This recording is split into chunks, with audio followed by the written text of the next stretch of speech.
Participated at flyweights.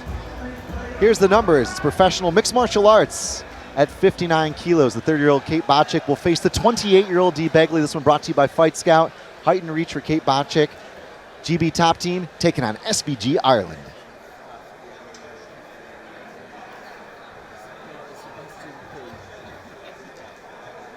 So 3 5-minute rounds in prospect. Bacik in the blue corner. With a look of focus, a short notice outing, no problemo. Perfect weight cut, she said. On the flip side, Begley, happy to take this one in the red corner. And Dean, I think you said it on the walkouts, you believe the avenue might be the grappling for Bacik and the kickboxing, particularly the handiwork from Begley. I would say so if she gets tagged. I mean, Bacik is a competent striker, had her pro kickboxing debut in October this year. She has a lovely 1-2 combo, some brutal head kicks as well, but if she gets tagged, I would have thought she's going to try and initiate the grappling. Outside position here for Begley. And this is where I thought her strength would lie, up against the cage, using dirty boxing, outside position, shutting down the game, and avoiding the takedowns and the top position of Bacik. In the tie up here, nice underhook for Begley. Bacik trying to sneak around the back, couldn't quite get it, was blocked. Bacik with the frame here, nice takedown there for Begley. Interesting, Dean. It wasn't one of the things I saw being part of the game plan to press early. Bacik attacks with the omoplata. Yeah, she's got the omoplata here. Don't see this too often in mixed martial arts, but she's doing a good job of sitting up and controlling the body to prevent the roll of Begley. The key here would be now to try and mix in the rear naked choke position here from this position. She can also start to attack the wrist lock. She's covering the mouth there just to disrupt the breathing. Crafty maneuver here from Bacik, doing a great job of crossing those ankles and kicking through, like you said, controlling the body to prevent the roll. Incredible sequence of events here. It looks like she might be able to get that arm free, Dean. That's uncomfortable, but it looks like it might be a position of potential escape for Begley, but Bacik, you can see how focused she is on this opportunity. Begley, though, real resilient in her previous fights. Never gives up. Now she's got the arm free. She's got to address the back take here, however. It's going to be important for her to disengage the hooks. Up against the cage, she can sit low and try and excavate the hooks to the outside and turn around and try and face Bacik in the top position. Bacik fishing here for the neck. Doing a great job of using all those little details to keep this back take in her favor. Swaps to the body triangle. Uncomfortable times for the Irish fighter thus far, and Bacik with an early chance here. Bacik could have used the strikes to try and lift the chin up. A little bit more difficult to finish with up against the cage. She loses the ability to get her back flat to the canvas, which gives her more space to initiate the rear naked choke. So for Bacik to try and circle away from this cage and use punches to disguise that arm underneath the chin, I think there's going to be some success there for her. And can Begley fight that triangle right now? She's got to come over to the side of the triangle, the side of the lock, her left side in this case, and overhook the leg with her leg and force the hips forward to try and disengage. If she can start to try and turn towards her opponent here in this body triangle as well. Very nice. Begley sensing a little bit of opportunity to relieve that pressure, opens up the legs, trying to turn in. Bacik, of course, furious with that attack of the back. Tight control here from Kate Bacik, sees her maintain this position. Thought about going to the mount, couldn't get it. Begley scrambles, turns inside. Begley got to get the left arm to the sky here and command this top position. At this point, the back take is imminent if she doesn't get that underhook with the left arm. There we go, nice correction there. A bit of a handcuff going on here, but this top position really for Begley is more favorable. Got to be careful of the triangle initiation though here, Chris. Bacik trying to isolate an arm, couldn't get it. Incredible resilience here from Begley. Despicable D avoids a moment of scare here.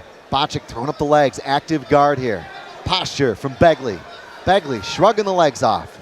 Begley here got to take advantage of the pro rule set with the elbows. Bacik going to get in on the single outside position. Guillotine attempt here from Begley. It looked like it was tight because immediately Bacik went to defend and gave out the outside position. Now commands again with the single leg. She can switch to the double here, Chris, and also attack that low ankle. We've seen Begley here before, falling for chokes. Her coach is saying, you better be sure. Doesn't look like she's quite got the bite on the neck. Could she get it from this position?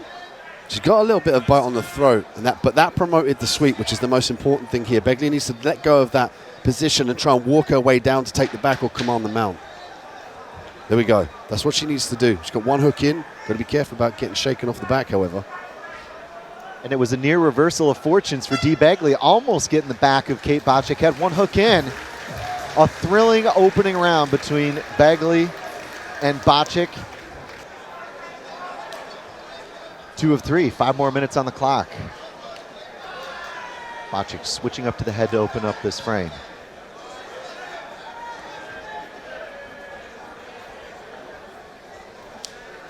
Heavy roundhouse kick there from Kate Bacik, firing that rear teep. Begley would constantly work. As soon as her last fight, she took a super tough opponent to a split decision loss. But she just constantly comes at her opponent. She's constantly looking to put pressure. And you can see that here in the outside position with the pressure of the head, making it real uncomfortable. She's dictating the underhook as well to prevent the back take from there from Bacik.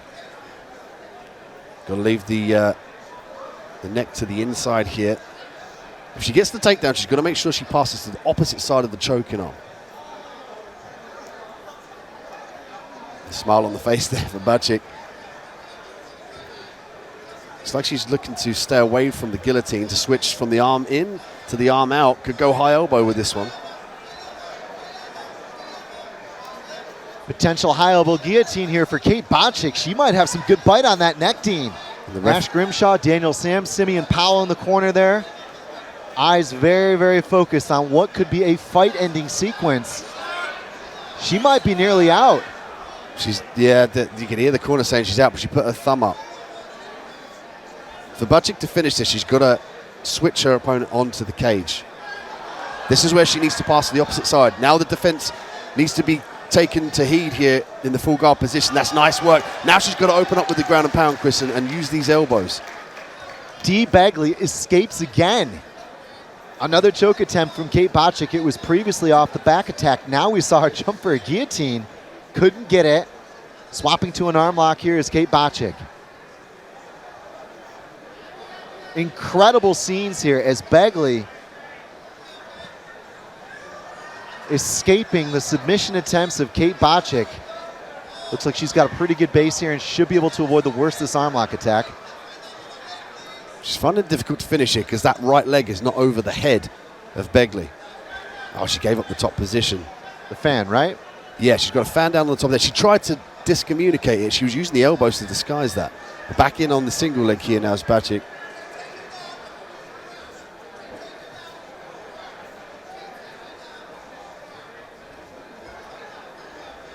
Guillotine attempt here from Begley. And it's always tight when you can see the athlete disengage from the takedown to defend the submission.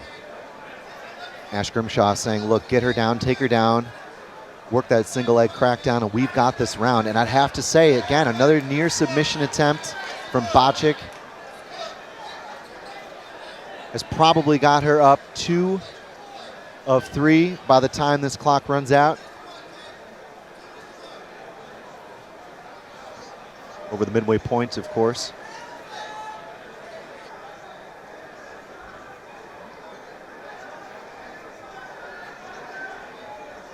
Bacik again, just very, very, very tight grappling, and I'm liking it. It's definitely proved to be problematic for Dee Begley, despite, well, having more than a few lives on the ground for Begley. We've seen some great defensive work from her.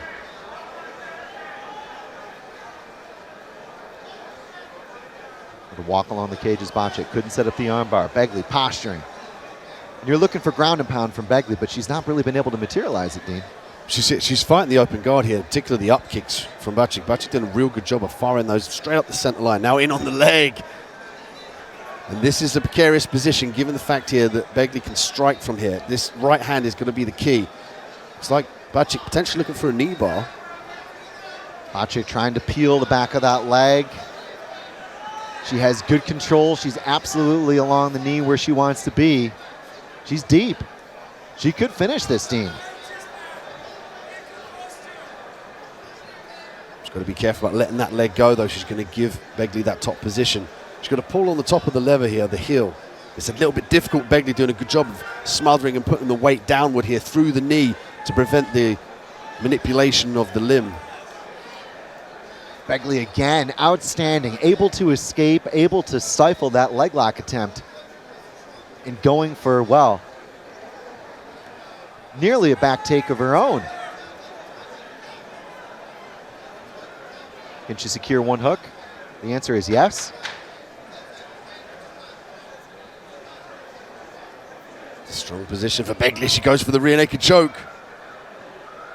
Does she have the arm underneath the chin? It looked like it was in that territory, but she wasn't able to get the scissor on the grip.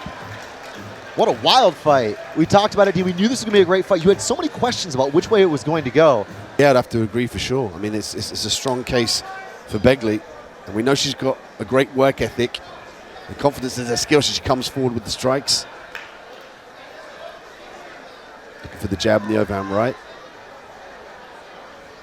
Oh, Bacik walks into a stiff jab, big overhand right, level change from Bacik. Bacik looking to get those hands together. Can she do it? Yes, she can. Driving forward. Again, once more, attacking the back, one hook in. Cranking on that face. So uncomfortable, Dean. She's looking to leave with the chin up so she can sneak her hand underneath the chin to chase the rear naked choke. Now she's got the grip on the head. She might fall off to an armbar, but the problem with this is, Chris, if she doesn't manage to get her left leg across the head of her opponent, she's going to give up that bottom position. Acrobatics here from Kate Bacik. Can she get that arm lock? She's in a better position, I would say, than the last attempt, but tough when you're stacked up against the fence. Begley just turning the angle ever so slightly to negate the hyperextension. This is the problem here. Now Begley's got to stay heavy with the hips, block the arm, and look to circle and take the back. Begley with those heavy, heavy hips on the sprawl. Wasn't able to block the arm. In on a single is Kate Bacik. Driving forward. Can she run it?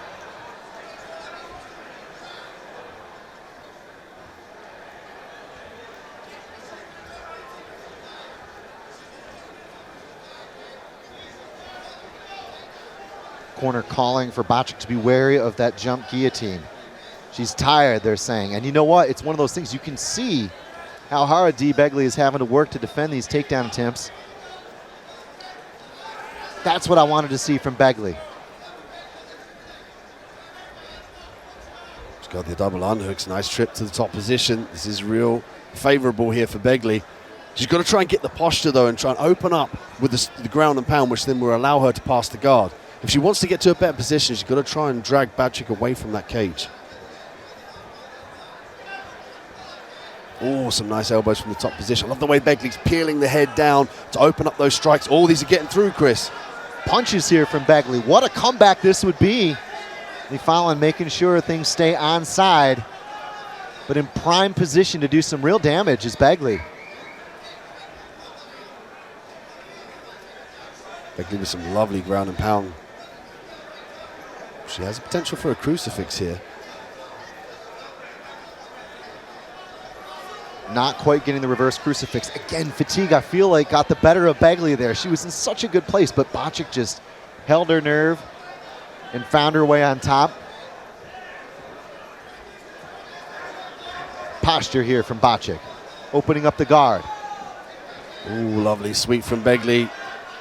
Again, she's got to pass the opposite side of the choking arm if she wants to try and get this top position. Oh, walks into the triangle, however. Bacik into the crooked guard there. Can she lock up the figure four? Inching towards closure on that figure four. Throws up the legs and bites again. Begley's got to get the posture up and try and put some pressure on the lock here. Got a lovely angle, just Kate Bacik. Referee looking just to see the thumb up goes again. There's the tap. It might have even been a verbal submission. It was tough to see from our angle, but either way, Lee Fallon steps in. Kate Bacik with a third round triangle. Beautiful attacking jiu-jitsu from the start of this fight. Saw her finish this fight and continue what has been a remarkable run across the last 3 weeks. Bacik did a good job of listening to her corner. They asked her to re-engage. She held her shin, let go, maneuvered around to look into the ear, and then secured that more choking position. You see some of the elbows from the top position there from Begley. And it was Bacik as well threatening another leg lock. And here is the triangle finish. At this point, she's dived underneath the leg, got that beautiful angle, using the strikes as well for good measure. Let's take a look at it. We'll have to see if there's a tap or what we can capture from our angle. The Fallon checking here. Impossible to see from our angle. It could have even been a verbal submission. Let's take a look at it. We saw the thumbs up earlier. This was earlier in the sequence. Yep, there you go. And it ended up being a 3-round thriller on the canvas. But Kate Bacik gets the last laugh in the end. And again, what a run. 2 short notice outings, 2 wins. And tonight, a triangle, a 3rd-round triangle in Doncaster. Gary Pattison gives us that announcement. Ladies and gentlemen, at 3 minutes and 31 seconds of round number 3, your winner by way of triangle in the blue corner, Kate